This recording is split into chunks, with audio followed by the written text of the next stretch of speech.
থেকে রওনা দিতে চাইছিলাম। এই মুহূর্তে বাংলাদেশের মানিকগঞ্জ জেলার আমরা চরে আছি। এখানে এখন এই মুহূর্তে বাতাস উঠে আসছে, ঝড়, অনেক ঝড় বাতাস শুরু হয়ে গেছে, যার ফলে আজকে আমি আসতে চাইছিলাম ঢাকাতে, আসতে পারি নাই এই ঝড় বৃষ্টির কারণে। শুধু ঝড় আসতেছে, এখন বৃষ্টি আসবে।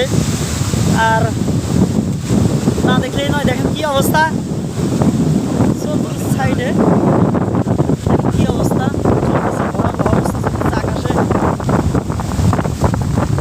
এই মাত্র লাইভে আমি আছি মানিকগঞ্জ জেলা ঝড়ের পরিবেশ। দেখেন কি অবস্থা ঝড়ের। আমার দেশের ঝড়ের দিনে আম কুড়াতে সুখ, সেই আম পড়ছে, এই আম পড়ছে ঝড়ের দিনে, আম পড়ছে ঝড়ের দিনে আম। এই যে একটা, এই যে একটা, এই যে একটা, এই যে তরি মুখ। তো আজকে গাইস ঝড়ের দিনে আম ঠুকাইতেছি। এখানে আম ঠুকানোর মজাটাই আলাদা।